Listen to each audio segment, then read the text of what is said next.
Come on guys, നമുക്കിന്നേ ഒരു gift box ഉണ്ടാക്കിയാലോ. അതും വെറും ഗിഫ്റ്റ് ബോക്സ് അല്ല, the cutest gift box ever. അപ്പോൾ ഈ കുഞ്ഞ് സ്ട്രോബെറി ബോക്സ് ഉണ്ടാക്കാൻ വേണ്ടിയിട്ട് ഒരു സർക്കിൾ വെട്ടിയെടുത്തിട്ട് ഇതുപോലെ മടക്കി കൊടുത്തൊന്ന് വെട്ടി കൊടുക്കുക കേട്ടോ.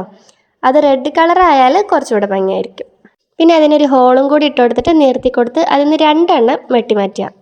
പിന്നെ സ്ട്രോബെറി ആണല്ലോ, അപ്പോൾ സീഡ്സും കൂടി ഒന്ന് വരച്ചു കൊടുക്കുക. പിന്നെ ഒരു ഗ്രീൻ ത്രെഡ് എടുത്തിട്ട് ഇങ്ങനെ ഒന്ന് കെട്ടിക്കൊടുക്കുക. പിന്നെ ആ സ്ട്രോബെറിയുടെ ഇലഭാഗം ഉണ്ടല്ലോ, അത് വരാൻ വേണ്ടിയിട്ട് ഗ്രീൻ കളറിൽ ഒരു സർക്കിൾ ഇട്ടിട്ട് ഇതുപോലെയൊക്കെ ഒന്ന് ചെയ്ത് കൊടുക്കുക. പിന്നെ അതൊന്ന് സെക്യൂറായി നിൽക്കാൻ വേണ്ടി ഒന്ന് കെട്ടിക്കൊടുക്കുക. അത്രേ ഉള്ളൂ കേട്ടോ, ഭയങ്കര സിമ്പിൾ കേട്ടോ. അതേപോലെ തന്നെ ക്യൂട്ടുക. നമുക്ക് ഈ കുഞ്ഞു കുഞ്ഞു ഗിഫ്റ്റുകളൊക്കെ ഉണ്ടല്ലോ, ചെയിനോ റിങ്ങോ മിഠായിയോ അങ്ങനെ എന്തെങ്കിലുമൊക്കെ ഇതിൻ്റെ ഉള്ളിൽ ഇങ്ങനെ ഇട്ട് കൊടുത്താൽ നല്ല ക്യൂട്ടായിരിക്കും കേട്ടോ. അപ്പോൾ അത്രേ ഉള്ളൂ ഇന്നത്തെ ഷൗട്ട് ഔട്ട്സ് പറയട്ടെ. ശിവാന്യ, ചാരു, മിത, നെഹല, ഫാത്തിമ, നുഹ, അനു. അപ്പോൾ എല്ലാവർക്കും ഒരു ഹായ്.